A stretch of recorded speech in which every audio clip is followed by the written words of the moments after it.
ഓണം കേരളത്തിൽ ആഘോഷിക്കപ്പെടുന്ന ഏറ്റവും വലിയ ഉത്സവങ്ങളിൽ ഒന്നാണ്. ഇത് വിളവെടുപ്പിന്റെ ഉത്സവം കൂടിയാണ്. അതിനാൽ ഇത് സമൃദ്ധിയുടെയും ഐശ്വര്യത്തിന്റെയും സന്തോഷത്തിന്റെയും ഉത്സവമായി ആഘോഷിക്കപ്പെടുന്നു. ഒന്നിലധികം ഐതിഹ്യങ്ങളുള്ള ആഘോഷമാണ് ഓണം. ഇതിൽ പ്രധാനം മഹാബലിയുടെ കഥ തന്നെ. അസുരരാജാവും വിഷ്ണുഭക്തനുമായിരുന്ന പ്രഹ്ലാദന്റെ പേരക്കുട്ടി ആയിരുന്നു മഹാബലി. ദേവന്മാരെ പോലും അസൂയപ്പെടുത്തിയിരുന്നതായിരുന്നു മഹാബലിയുടെ ഭരണകാലം.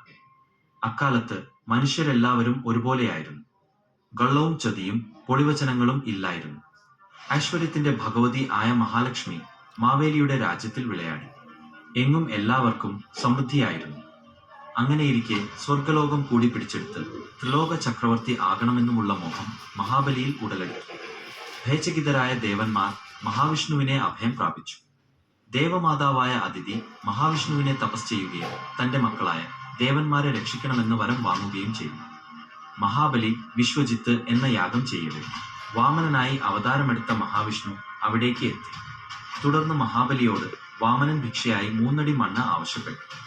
എന്നാൽ ഇത് മനസ്സിലാക്കിയ അസുരഗുരു ശുക്രാചാര്യരുടെ വിലക്ക് വക വയ്ക്കാതെ മഹാബലി 3 അടി മണ്ണ് അളന്നെടുക്കാൻ വാമനന് അനുവാദം നൽകി. വാമന രൂപത്തിൽ വന്നത് ഭഗവാൻ ആണെന്ന് മഹാബലി മനസ്സിലാക്കി. ആകാശം മുട്ടെ വളർന്ന വാമനൻ തന്റെ കാൽപാദം അളവുകോലാക്കി. ആദ്യത്തെ 2 അടിക്ക് തന്നെ സ്വർഗവും ഭൂമിയും പാതാളവും അളന്നെടുത്തു. 3ാമത്തെ അടിക്കായി സ്ഥലമില്ലാതെ വന്നപ്പോൾ മഹാബലി തന്റെ ശിരസ് കാണിച്ചു കൊടുത്തു.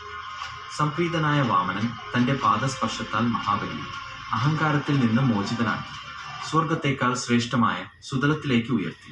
അടുത്ത മന്വന്തരത്തിലെ ഇന്ദ്രനായി വാഴിക്കാമെന്ന് വരം നൽകുകയും ചെയ്തു. കൂടാതെ ലോകാവസാനമായ പ്രളയം വരെ ആണ്ടിലൊരിക്കൽ തിരുവോണനാളിൽ തന്റെ പ്രജകളെ എല്ലാവിധ ഐശ്വര്യത്തോടും കൂടി കാണുവാനുള്ള അനുഗ്രഹവും മഹാബലിക്ക് നൽകി. അങ്ങനെ ഓരോ വർഷവും തിരുവോണനാളിൽ മഹാബലി